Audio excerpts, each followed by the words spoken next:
Es el tiempo de conversar con nuestra invitada de esta noche. Muchas gracias, Julieta. Está la señora Lidia Papaleo. Bienvenida, Lidia. Muchas gracias. ¿Cuánto hace que no está en un estudio de televisión? Es la primera vez en mi vida. De verdad. Su primera vez en televisión. Así es.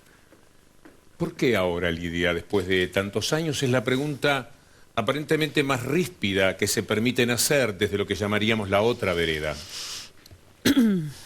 Porque, como bien dijo mi hermano, si nosotros no hubiéramos esperado 27 años para aparecer diciendo nuestra verdad, no estaríamos vivos. Estamos con la posibilidad de hablar porque estuvimos callados esperando el momento. Yo ya hace muchos años, en los fines de los años 90, concurrí a abogados muy importantes y de todos obtuve una respuesta de negación absoluta porque las condiciones no estaban dadas. Eran estudios muy importantes y otros no tanto. Pero, digamos, toda vez que esto se trató de decir la verdad desde un comienzo, con aquella carta a Videla, tampoco tuvimos la menor oportunidad, porque había un poder, y hay un poder, para que esto no suceda. O sea, no se quiere decir la verdad.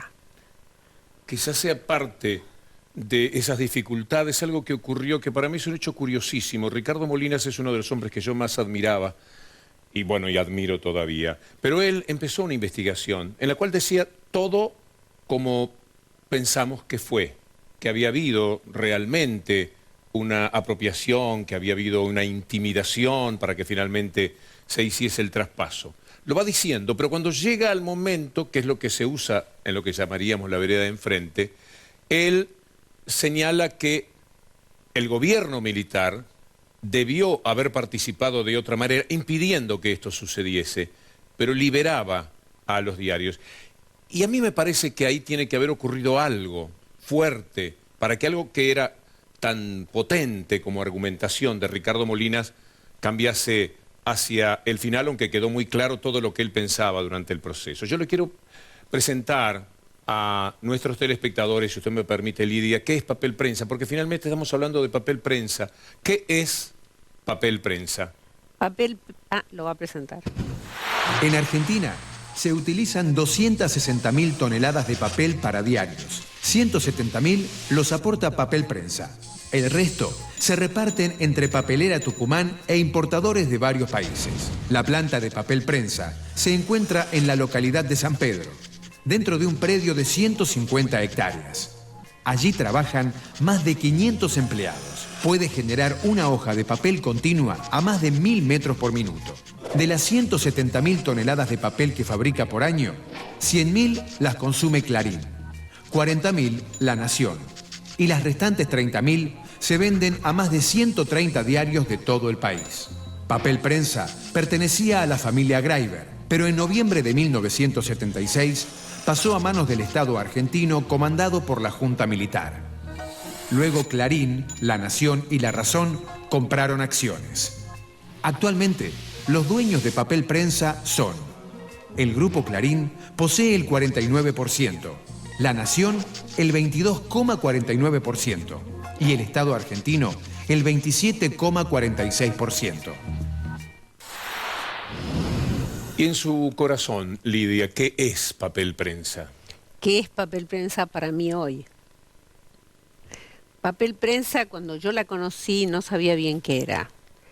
Con los años sí aprendí muy bien, y lo que sé, y por lo que estoy luchando, es para que mi país tenga una empresa que le da la posibilidad de que todo aquel medio de expresión que necesita papel lo pueda usar.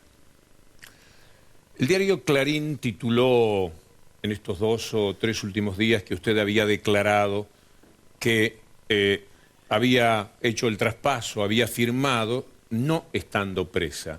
¿Cuál parecía una aclaración puesta como título en un diario muy vejatoria de la inteligencia?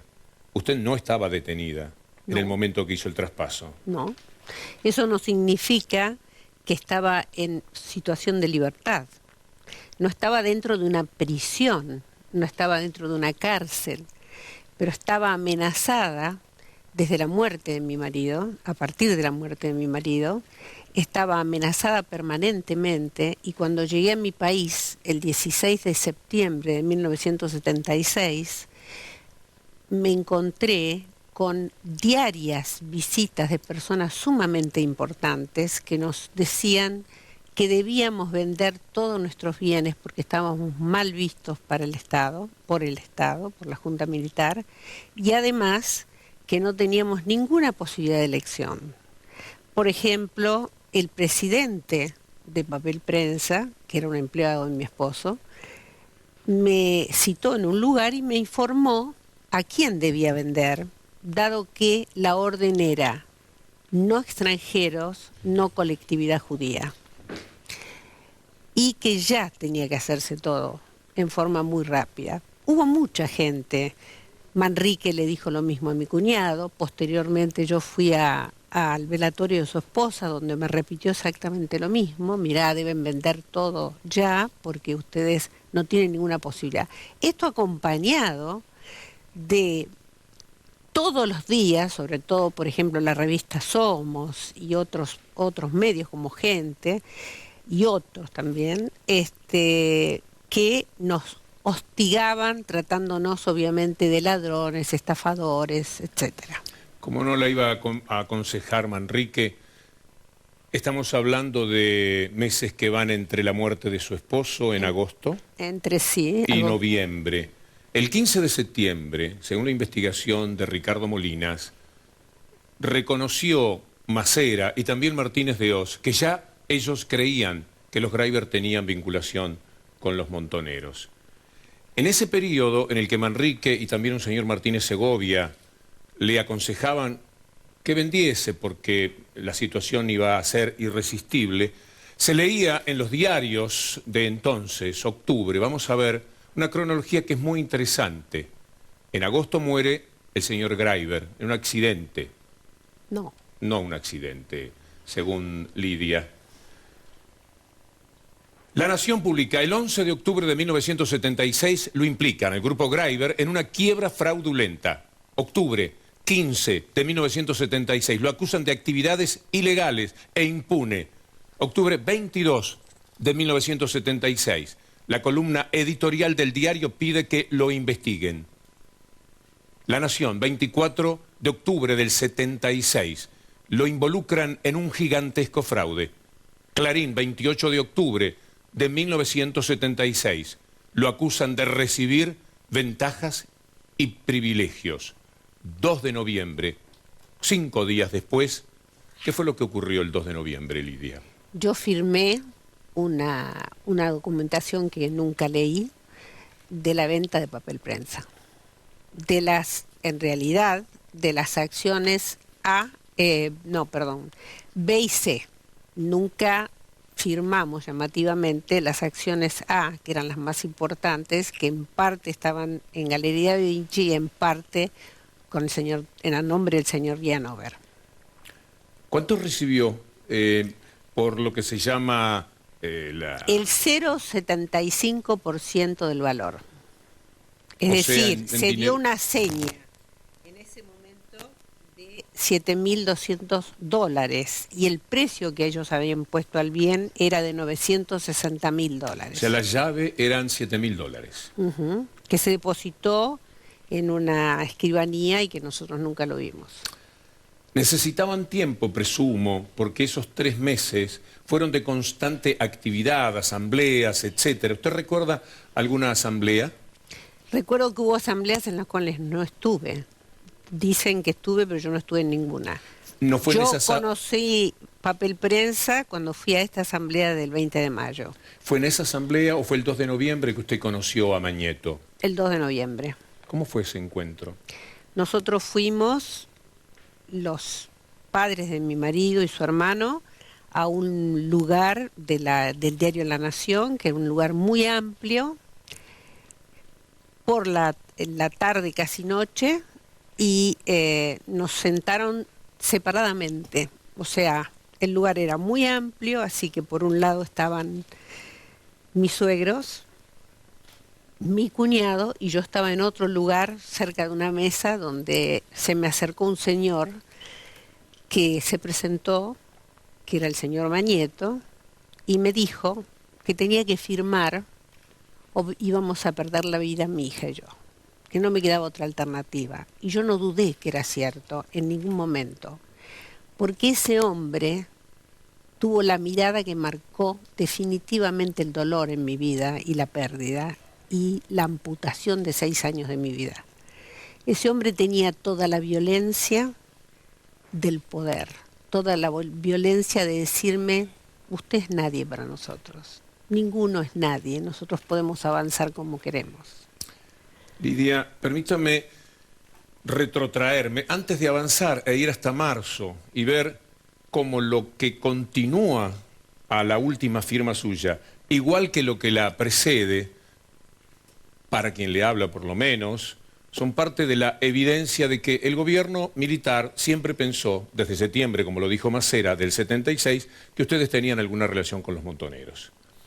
Y a partir de ese momento dijeron, sabían que había que apropiarse y tenían que hacerlo con una gran prolijidad.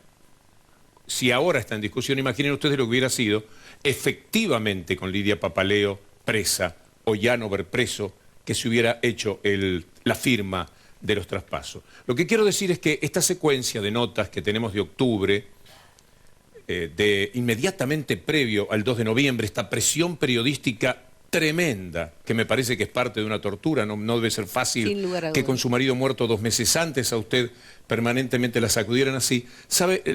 Se llegó a esto gracias al diario Tiempo Argentino, porque hace 3 meses Isidoro Graiber fue quien le dijo a los periodistas, a Cintia Ottaviano y Alonso, les dijo, busquen en octubre de 1976, porque me tenían cansado. Él leía y sufría, evidentemente, porque le dijo a los periodistas, y ellos fueron a buscar, lo que de otra manera es imposible encontrar, porque es como andar detrás de una aguja en un pajar. ¿Por qué Isidoro hizo lo que hizo? Por dinero. No hay otra explicación. ¿Es verdad que un tiempo antes Isidoro visitó a Moreno? Sí, sí. Cuando yo fui citada por el señor Moreno, Isidoro ya había ido a verlo y le había dicho que él iba a colaborar, que él realmente nunca había tenido libertad, que se había considerado un hombre sin libertad durante todo el proceso y que iba a colaborar. Misteriosamente, a último momento decidió no colaborar. De todas maneras es importante que en esta fecha que él fue ahora el 25 de agosto, donde él hizo la solicitada, en realidad él dice que él vendió a los diarios, no habla de la famosa sociedad imaginaria